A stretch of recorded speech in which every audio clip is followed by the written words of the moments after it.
start. Okay.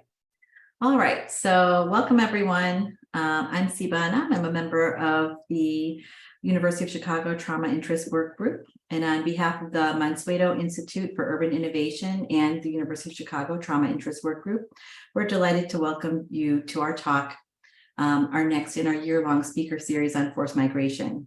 First, I'd like to share with you our mission statement. The University of Chicago Trauma Interest Working Group promotes a scientific, interdisciplinary understanding of trauma to improve health equity on the South Side of Chicago and beyond. We do this through education, scholarship, clinical care, community engagement, and advocacy. And then just a few housekeeping elements before we get started to our featured speaker. Please, if you can take a moment to unmute yourself. If you have any questions, please feel free to put your questions in the chat box during the presentation. You can also use your raise hand feature. If you look at the bottom of your screen, you'll find the raise hand feature in the Zoom during our Q&A portion of the talk. This event will be recorded, so if you are interested in reviewing the talk later or sharing with your friends, the video will be available on the Mansueto Institute's YouTube channel after the talk today. If you would like to join, we're always open to new members. Please sign up for our Trauma Interest Work Group listserv by visiting list.uchicago.edu and selecting Trauma Interest Work Group, or you see it right there. You can also reach out to any of us here on the call today. And then we will be continuing our Trauma Interest Work Group Brown Bag Speaker Series and our Arts and Resilience Series throughout the winter and spring quarter. And we'll continue to distribute details by email as we move forward through the year. So without further ado, I'd like to introduce our featured speaker today. We are very honored and delighted to welcome Dr. Angela Garcia. Angela Garcia is an associate professor at the University of Chicago's Crown Family School of Social Work, Policy, and Practice with a courtesy appointment in the Department of Sociology. She is a sociologist of immigration, membership, law, and the state with a focus on undocumented migration in the context of U.S. immigration federalism. Dr. Garcia's award-winning book, Legal Passing, Navigating Undocumented Life and Local Immigration Law from the University of California Press, compares the impacts of restrictive and accommodating subnational immigration laws for undocumented Mexican communities. Her current work includes a book, Project on Time, and Undocumented Middle Life, and a collaborative study on urban inclusion and Chicago's municipal ID program.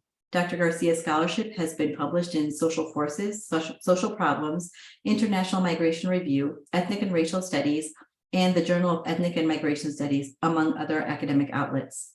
She earned her PhD in sociology and an MA in Latin American Studies from the University of California in San Diego. Thank you so much for joining us today. We're honored to have you, and we're looking forward to your talk, Dr. Garcia. Thanks so much, Siva, for that introduction. I am thrilled to be with you today. I'm going to go ahead and share my screen so you all can see the slides I've prepared for you today. Are you able to see the screen? Okay, great. So I want to thank very much the members of the Trauma Interest Group for the invitation to come and share my work with you today. In thinking about what might serve as a good piece of scholarship to share with the members of the group, I landed on this study, which was recently published in the Journal of Immigrant and Refugee Studies. And I wrote this with two really stellar students, so I want to make sure I shout them out. Union Rodriguez is a PhD student at the Crown Family School currently, and Juan Contreras was an MSW student, recently graduated, and is now practicing trauma-informed therapy as a licensed social worker. This project we titled Violence Here and Violence There, How Compound Violence Drives Undocumented Mexicans Migration to and Settlement in the United States. So I thought to begin, I would share an excerpt from our data. And this is a story, a partial story of Susana, a participant in this study who arrived to the United States from Mexico in 2010 when she was 27 years old and was a mom of two young girls. She's originally from Guerrero, Mexico. Guerrero is a state that is racked with cartel violence. Susana worked in a corner store, but her husband Julio lacked stable employment. And he wound up with a big gambling debt to a cousin with ties to a powerful cartel. This did not bode well for their future. And so the couple decided that Julio would migrate to California, where his brother was already there, and promised Julio steady work, well-paid work in a restaurant. So he went to California. He worked for 3 years, saved up enough money to send for Susana and the children after 3 years. To enter into the United States, Susana and her girls crossed in a car at a port of entry with false papers. They did this to circumvent the dangers that Julio had witnessed when he crossed by foot in the desert. He witnessed sexual assault, heat exhaustion, and death. The family transitioned to life in Southern California, in a city where the police had a hand-in-glove relationship with Border Patrol and ICE, or Immigration and Customs Enforcement. And so as the family navigated their daily life there, they worked really hard to avoid the police, avoid the state, because they were influenced deeply by their experience of violence in Mexico and the prospect of deportation. Eventually, Susana found work as a nanny. Their apartment was close to the girls' school, which they loved. And Susana explained her decision to migrate and her subsequent settlement in California this way. She said, "We vowed to root our family here.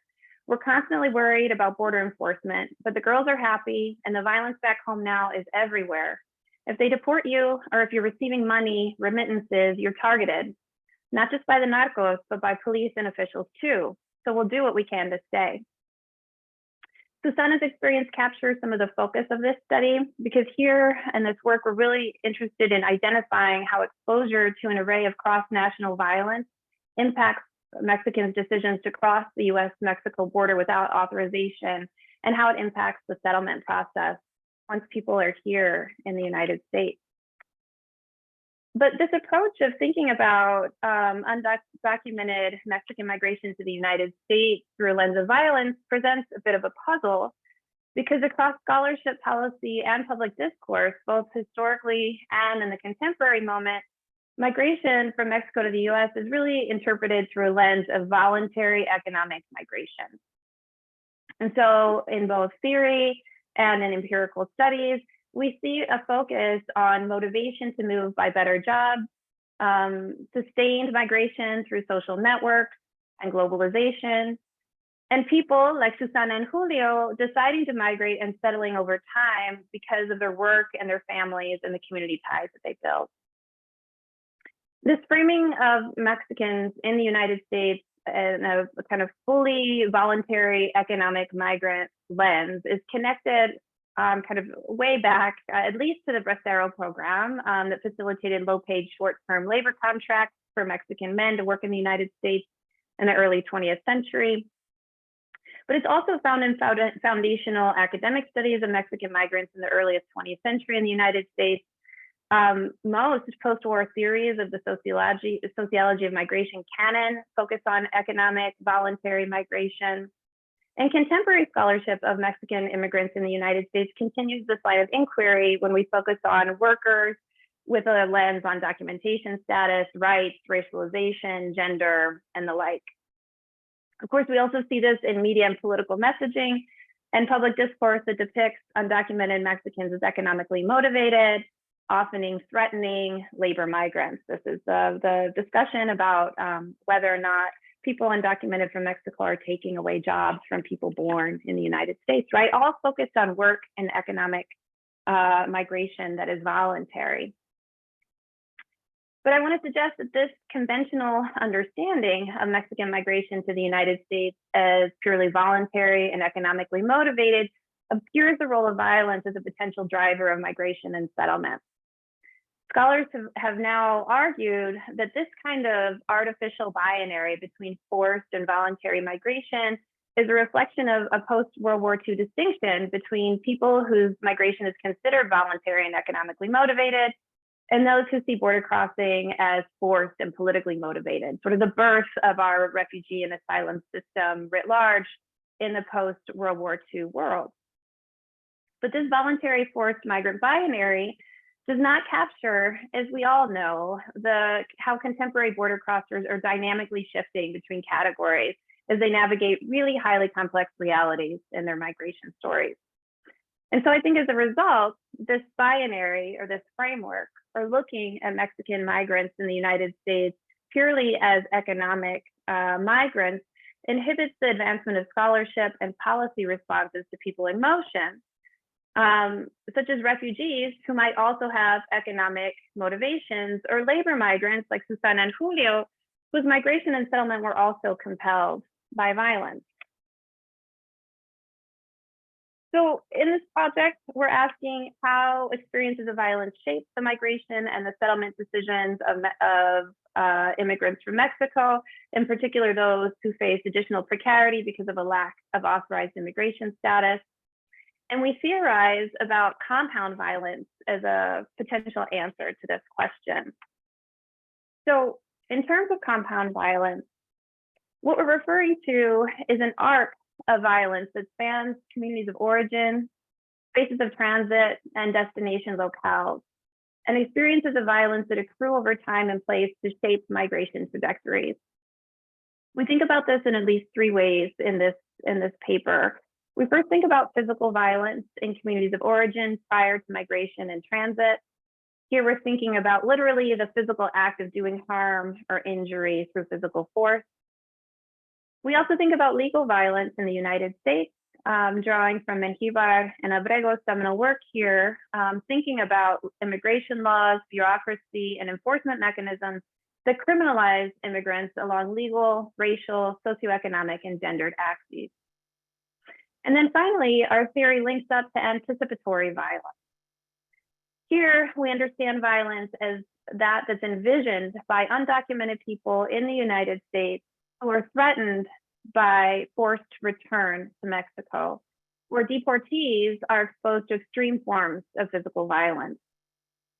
And so with this theory of compound violence, this arc that spans communities of origin, transit, and destination, we are positing that experiences to this array of violence compound and accrue and contribute both to the decision to migrate and to processes of settlement.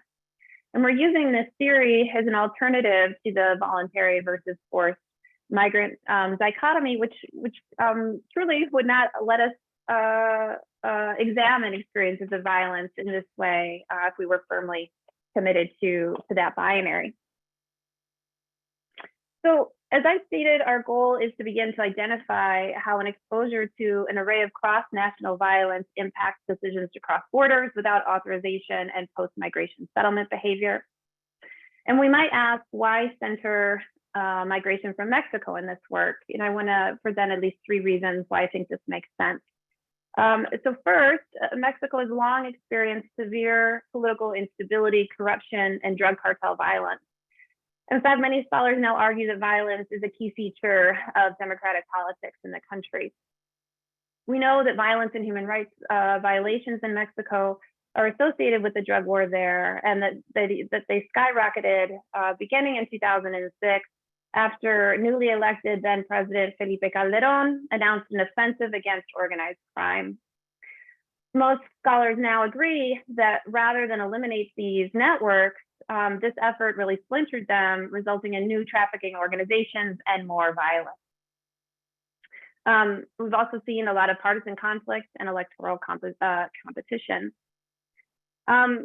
As we also know, the United States is the top supplier of illegal firearms to Mexico and a consumer of Mexican drug supply, and a contributor to destabilizing economic forces has deepened in many ways this conflict. And so we've seen as a result an unmitting wave of disappearances, deaths, assassinations, and kidnappings across Mexico. So is there violence in Mexico? Yes. And the next step here is to think about why focus then on potentially violence they might experience crossing the border.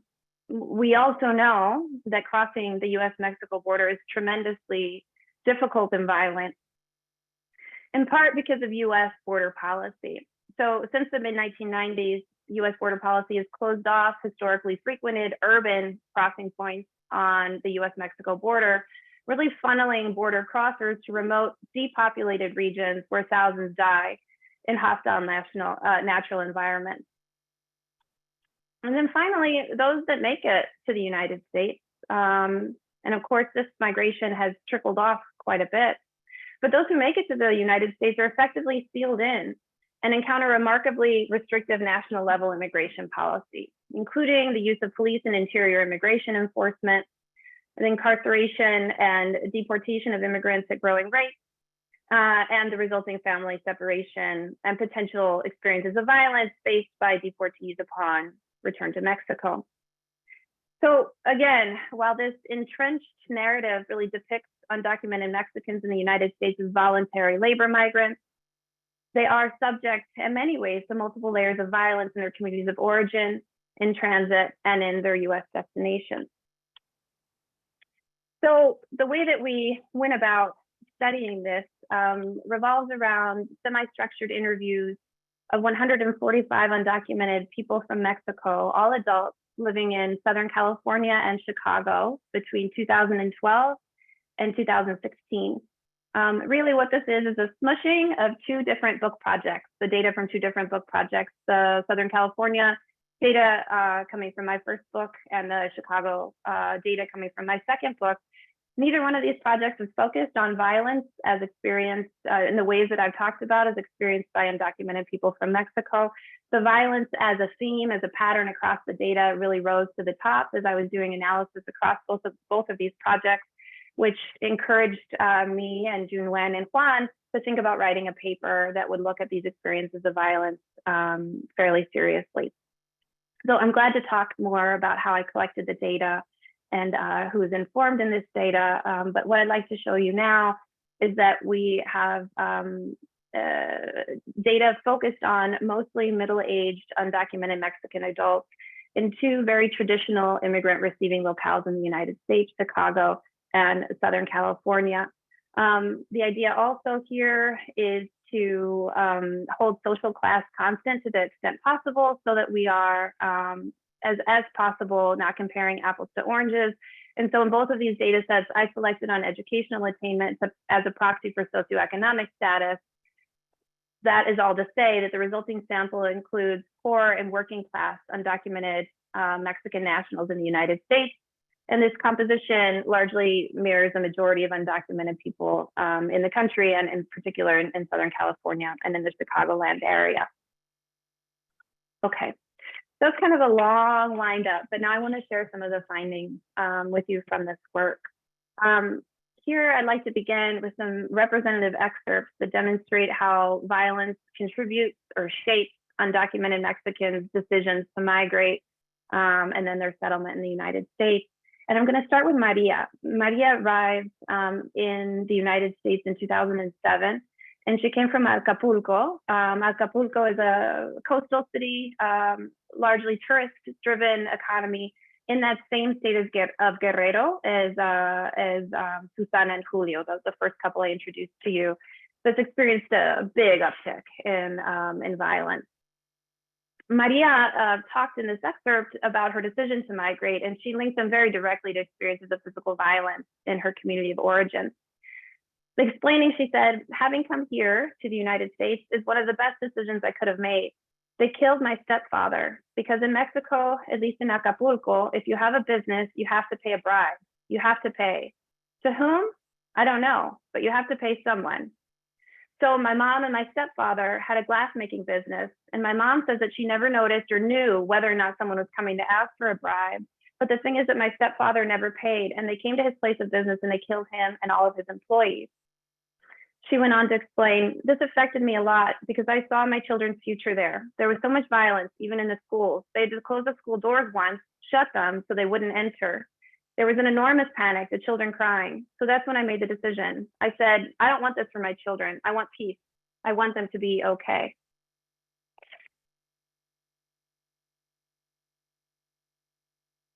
Turning to legal violence as experienced by people in transit to the US-Mexico border and is experienced by people within the interior of the United States if they've made that border crossing in a successful way. Here I'm going to show you or share with you an excerpt from Pedro Miguel. When I'm speaking of legal violence, again, I'm drawing from Menjivar and Abrego's definition that's thinking about laws and bureaucracy and enforcement mechanisms that criminalize immigrants along racial, legal, socioeconomic, and gendered axes. And really what I'm talking about here is worries of deportation or deportation threats, right? And so an example of this comes from Pedro Miguel. He arrived in the United States in 2005, leaving behind a job as a bus driver. Being a bus driver in Mexico, in some parts of Mexico, places that have a lot of this cartel violence, is really dangerous because oftentimes people associated with the cartels try to take over the buses to do their own work, or sometimes to burn them and use them as roadblocks. So if you're a bus driver, you're under kind of a constant risk that you might face some of this violence in your day-to-day shift. Pedro Miguel had gotten frequently taken down by local cartels. So he didn't have his bus taken or burned, but he had to pay consistent bribes, sort of like what we heard from our previous excerpt here. And he finally decided he was through with that it was only going to get worse, and he migrated to the United States, to Chicago. Here in Chicago, Pedro Miguel married and had two US-born children.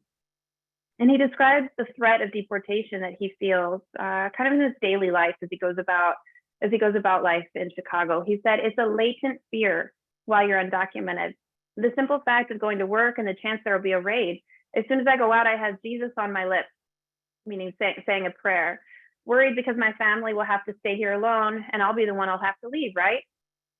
Here he's referring to family separation. If he's deported, he'll leave, but his wife, his kids will be here. That's the fear I've lived with for the 15 years that I've been here. Here, I think it's important to note that even participants in this work who lived in cities with sanctuary ordinances or other protections for undocumented residents did not alleviate the legal violence that emanated from federal enforcement efforts. It didn't eliminate the threat of deportation.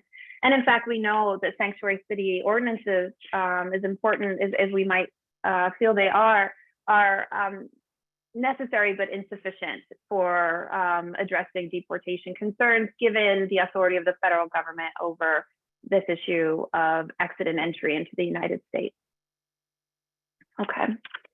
So I want to also share with you a representative example of what we mean by anticipatory violence.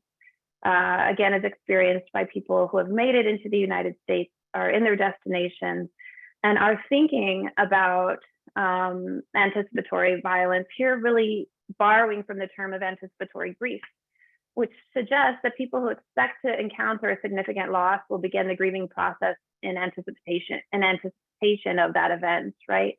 So when we think about that in terms of anticipatory violence, in the paper, we're referring to a space where the consequences of physical and structural and legal violence all combine to advance marginalization and insecurity in border crossers' own projected future. So as they think about what would happen to me if I'm deported, this is where the anticipatory violence comes in.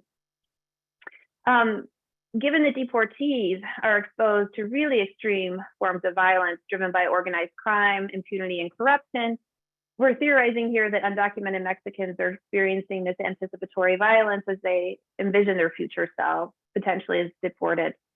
Julio explains this, saying, "For someone like me, who's been in the US for a while, in Mexico, you're targeted for the things you have, for the remittances you may receive from family members, or even worse, they kidnap you and demand ransom from your family." Here we can see anticipated violence as Julio is envisioning his future self as a deportee.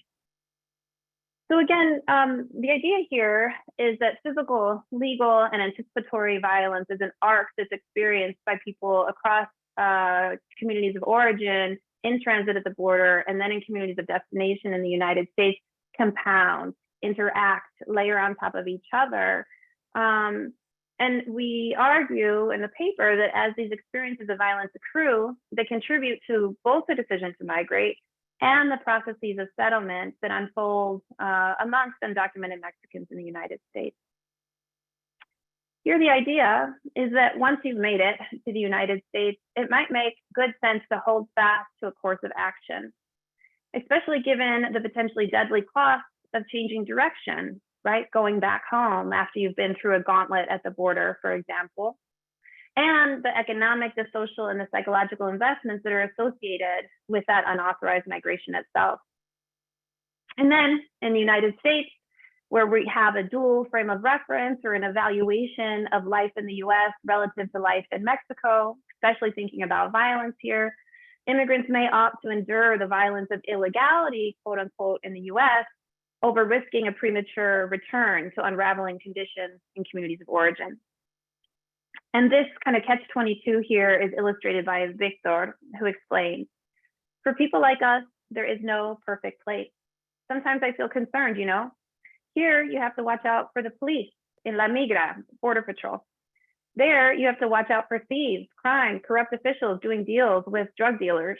There's violence here, there's violence there. I made the choice to come here to the United States. I suffered on the way, and now I'll stay here unless they kick me out. So I want to make sure that I leave time for kind of the big picture discussion and implication questions here, and then as well as, you know, Q&A with you all good people. So in kind of stepping back from what I've presented today, both the idea that the forced versus voluntary migrant binary for the case of Mexican migration to the United States doesn't make a lot of sense. And in fact, if we look critically at contemporary migration in the United States, the forced versus voluntary binary falls apart even more, right? Increasingly, we're realizing that there's elements of force and elements of choice and agency across most people's migration. When we take a step back then and look at violence as experienced by undocumented Mexicans, folks that we've really thought almost exclusively in the literature and in policy as people that are workers, that are here for economic reasons, that are motivated by those economic reasons.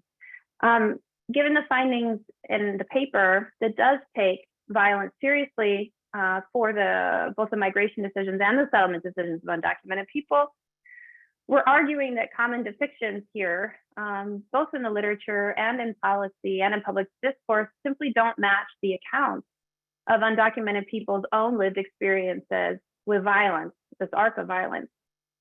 And so in the paper, we're trying to contribute both data and analysis in support of the argument that emerging migration and settlement patterns in Mexico and the US are really pushing against this rigid, forced, voluntary binary.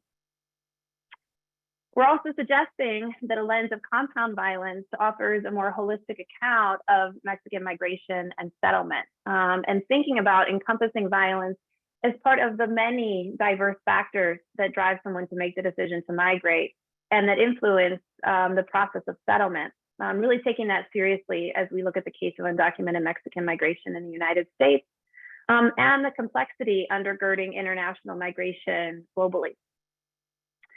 Finally, I think most importantly, this paper, alongside a lot of emerging work in this area, underscores the importance of framing in migration literature and really in policy and practice as well.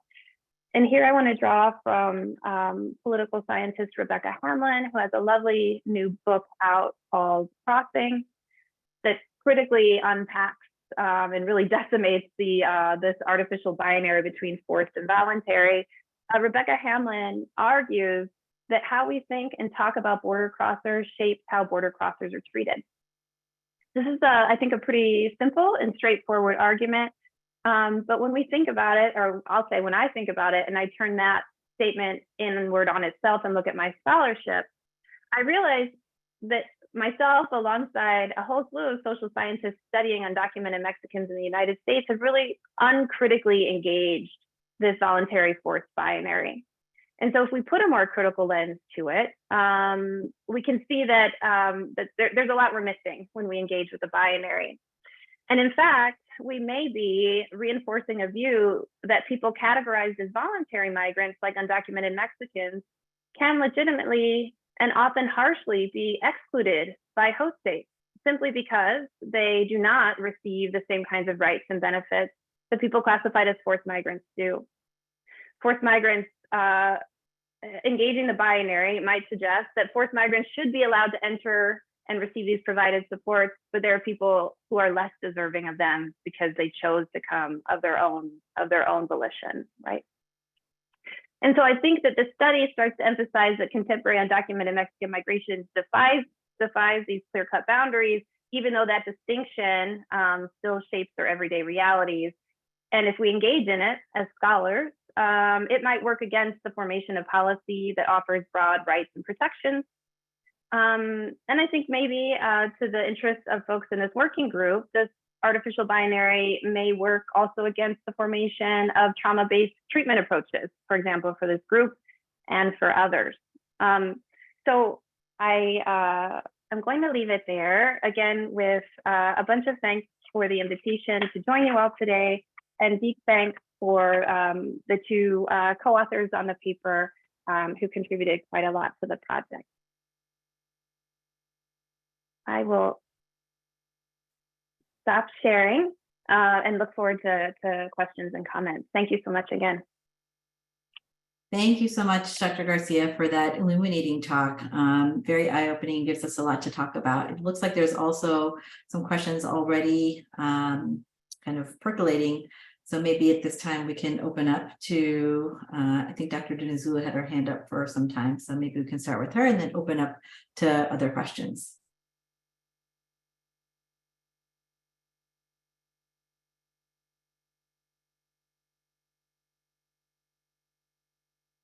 Or Dr. Dinizula, did you have a question? I saw your hand raised for a while. Oh, by accident. Okay, so then it opens up for any other questions that we might have from our group.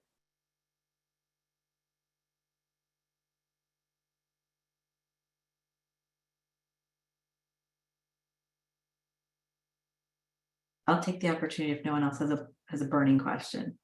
But I do invite the group to kind of start to share your questions. I was fascinated by kind of your breakdown, Dr. Garcia, of this kind of arc of violence from pre-migration to the process of migration to kind of post-migration stressors. That's the way I've conceptualized it. I think you had different terms for it. And I think I had several questions. One of them was, it sounds like when you started doing the study in California and then also in Chicago, that this was not the content that you were expecting to kind of gather from your data analysis, but it seemed like it kind of emerged as a very kind of potent theme. So I was just curious about, how surprised you were about that, and, how it was that, you started to pick up on these different threads, and were there commonalities between what you heard from your group or what you determined from your group in California versus that of Chicago, kind of the geographies of space and kind of the reception to in the story, the kind of migration stories, did they diverge at all between the two settings? Are there factors that may have contributed to the, migration to the different spaces? Thank you for that question.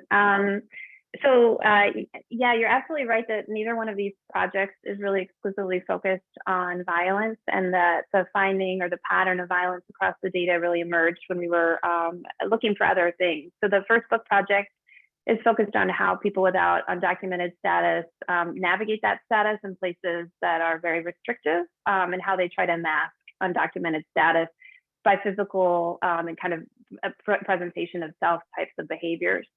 That's the Southern California study. The Chicago study is focused on undocumented middle life and what it means to be that sandwich generation that is squeezed between caring for elderly parents who have remained behind in communities of origin and US-based households here.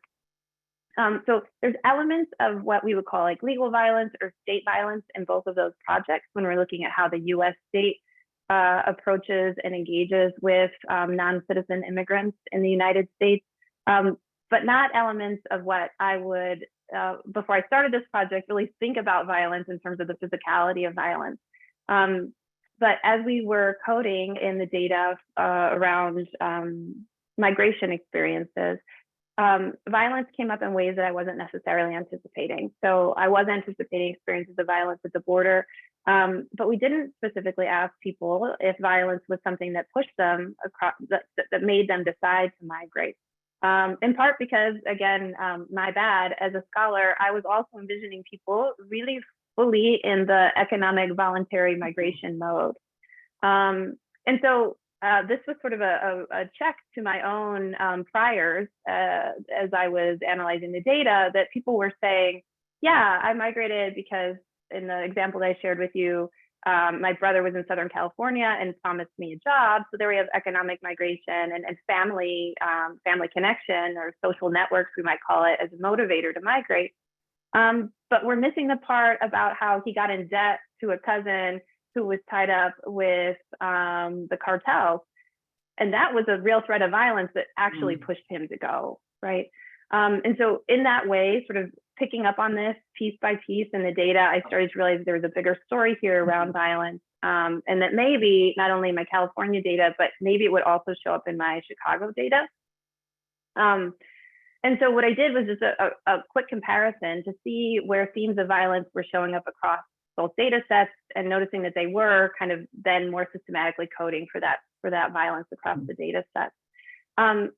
And the question about differences across place, I'm going to say something that I wouldn't usually say, which is usually I'm a place-based scholar. I do comparative place-based work in cities. And so I think the place matters quite a lot.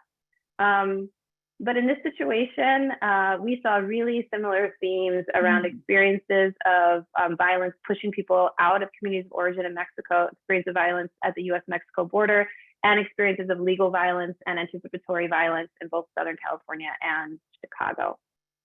That could be because both sites are city-based sites, so we don't have like a rural example here.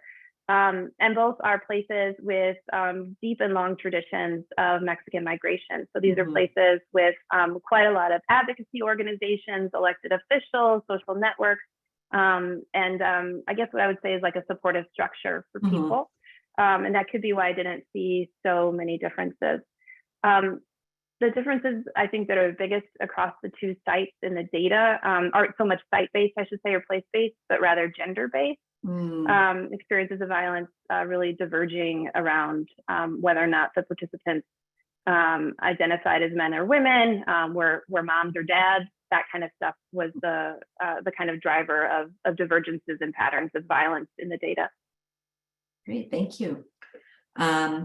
It's fascinating. I want to hear more, but I don't want to hog up your time. So it looks like Yael Hoffman has a question, and then looks like Dorian Miller's next. Hi, I apologize, I came in late, but my question is whether you're aware of any countries in which the US intervened in elections or conflicts, and that precipitated violence in the country that is driving migration today. Are there any movements afoot for reparations in the way that some countries are seeking reparations for climate refugees? And is there any sort of prospect of that affecting immigration policy in the US? Thank you for that question. I'm so excited about it because in my second book, which is looking at undocumented middle life and really the impossibility of shifting out of an undocumented status for a large group of people, about 11 million people in the United States have undocumented status, and there's really no path forward to changing status, barring mass legalization. The one and only that we've had in the United States was 1986. So if you came after 1986 and you're from Mexico and you don't have a lot of money, it's very difficult to legalize. And so in my current book project, looking at how people transition from kind of early adulthood into middle life, it's called Enduring Illegality. And the last chapter is about how the United States, if it wanted to, could right that wrong of what people are calling stealing time, and using time as a tool of punishment in policy, how the US government could make people whole by thinking through a reparations lens. It hasn't happened yet, but what we have seen, I think, are a couple different moves around thinking or expanding the lens of reparations to include undocumented people. And the point about US intervention and other countries' political processes and elections is really important. In fact, I share a slide with my students when I teach a class on immigration that questions why we don't talk about law and violence in immigration flows, and shows that the United States has intervened almost in every single corner of the world, and really driven quite a lot of this migration, in addition to, of course, colonialism and post-colonial ties. So we haven't seen the United States move in this direction yet, but I wanted to say that just yesterday, I'm working on this for my book, so this is why I have this sort of queued up, but just yesterday, I think I can share this with you. A assemblywoman from Nevada is pushing for an apology over the civil war in El Salvador. A formal apology is similar to what the United States has done around Japanese internment, for example. Biden had a very short-lived policy when he first took office for a form of reparations for people who are undocumented and served in the US military and then were deported, a form of bringing them back and then acknowledging in some form their reparations. So this hasn't happened yet, but I'm trying to track and understand the ways the United States has begun to engage in both apologies and then kind of more reparations programs with more teeth to them, and also try to understand how this might happen in the rest of the world, like with our peer countries that have also had long trajectories of undocumented migration, how they've acted in this way. What I can say is that the United States overall, when we look at peer countries, has had far less legalization programs, than most other countries that are traditional immigrant receiving countries. Thank you. Dorian Miller. Thank you. Thank you for your talk, Professor Garcia. I was really struck by the narrative comment around anticipatory violence and wondered if you had asked the question about how does one manage that anxiety and fear in anticipating that something may happen either in Mexico or after people come to the United States and there's a fear of la migra. Thank you for that question, Professor Miller, because it gives me the opportunity to really shout out my students again who have pushed me to think about these things. In fact, it was a student in particular who suggested that after we ask people about how they think about violence unfolding at home from the lens of being in the United States, what they do to take care of themselves. And as a sociologist, I would have not included that question in the interview, but my terrific students in the School of Social Work encouraged me to think about that question, and we did include it, which is good for many reasons. But to respond directly to your question, people talked about doing a range of self-care kinds of activities, that some of which I was surprised about. For example, we have a relatively high rate, especially in Chicago, of people who are actually seeking therapeutic care. That was surprising to me. We also have people who talk about monitoring their time online and the way that they ingest news. So in particular, there were several people who talked about the need not to be uninformed about what was happening in their communities of origin, but rather to avoid the really gruesome front page images that tend to dominate in Mexican, I'm not even talking about social media here, but like mainstream press. And then there's a whole kind of substrata of press in Mexico that kind of really trades off of really gory images on the front line, on the front headlines. People talked really specifically about avoiding those kinds of images and finding them very disturbing.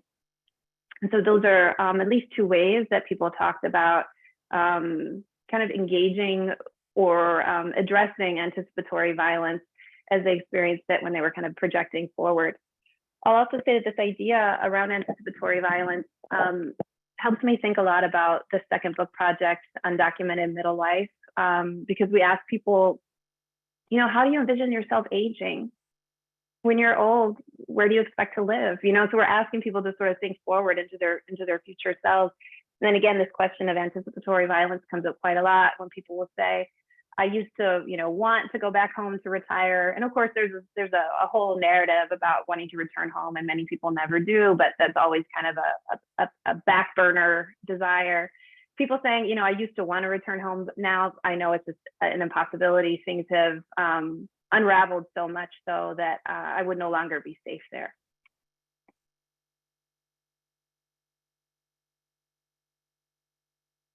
Thank you for that response and that great question. Do we have any other questions that anyone wanted to pose to Professor Garcia?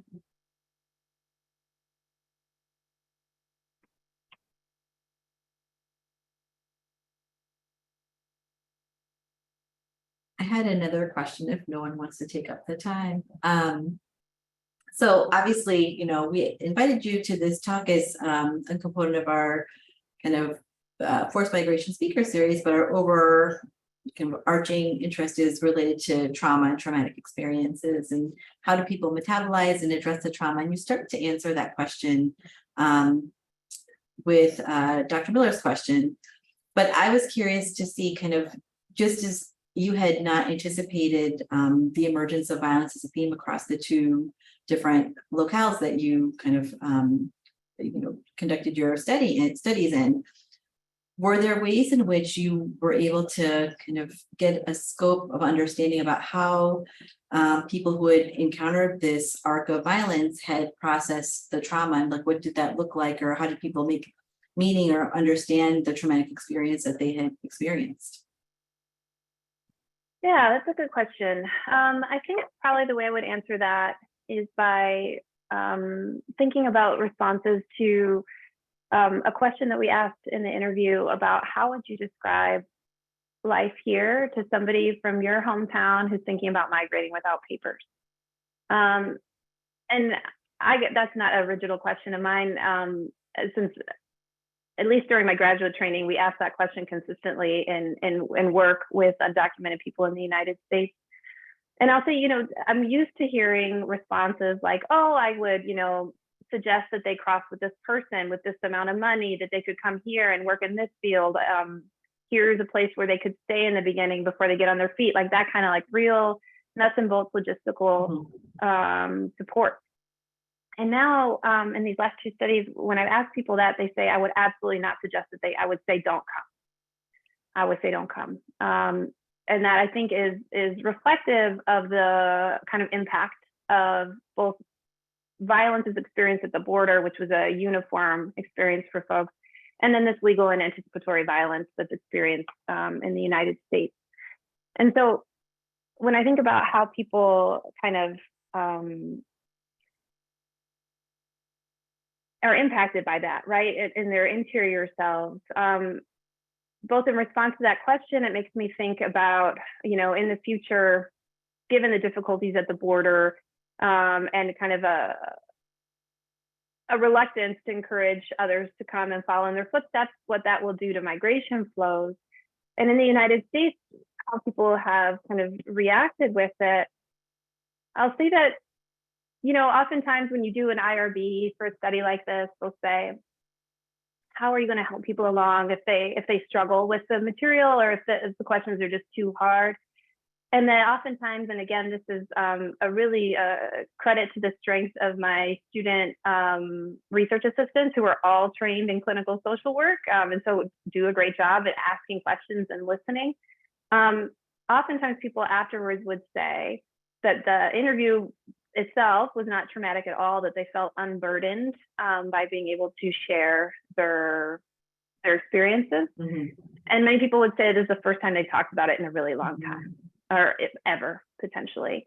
Obviously, those are folks that are not, currently receiving therapy, oftentimes men who will cross by foot. Women oftentimes now don't. They'll cross with fake paper. It's much more expensive, but they'll cross with fake papers if they can at the border because it's less dangerous. So I think that, in a way, that question about would you recommend, or how would you explain life here to someone that's thinking about coming, and then the reactions that we get from people after the interviews about like, oh, I feel unburdened, or I feel better, or, I know I cried through that whole thing, but it was the first time I ever shared it, are indicative of the really deep impact of this arc of trauma. But that's probably as far as I would feel qualified to go in a room full of mental health experts. Well, what you've shared is illuminating, and it's a vantage point that we don't always have. So I think that perspective and kind of what those different experiences are kind of adding to our understanding of what the experiences might be for people who maybe walk into our offices or maybe don't walk into our offices, and what experiences people might have had that they have been reluctant to share, if at all. So I think it absolutely helps us to have a better understanding of kind of this kind of context of how where this arc starts, and kind of some of these assumptions that we may have that, you're also kind of giving us more perspective about. in terms of what are some of those drivers for migration. And how do I you understand? absolutely. Oh, sorry. Sorry, Siba, I'm sorry. I absolutely agree with your comment. And I think that one of the things in listening to your talk, Professor Garcia, is that the insights into resilience, I think are just very critical. And so having both the research combination of your work as a sociologist as well as social work students provides us clinically with insights to the people that we end up caring for on a day-to-day basis.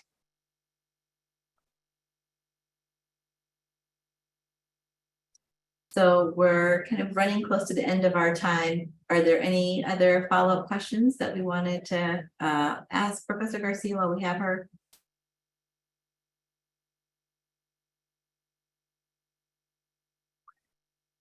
Well, I just want to provide deep thanks for kind of your illuminating talk. It was really gave us a different perspective and vantage point on a topic that we don't hear very much about. So we appreciate you sharing your insights and your time and look forward to your next articles and books. Thank you so much again to everyone for attending, and I really appreciate the invitation. I love these interdisciplinary or cross-disciplinary conversations, and I hope we can have more of them. I appreciate the opportunity. Thank you, Angela, for joining us. That was a great talk. Absolutely. Well,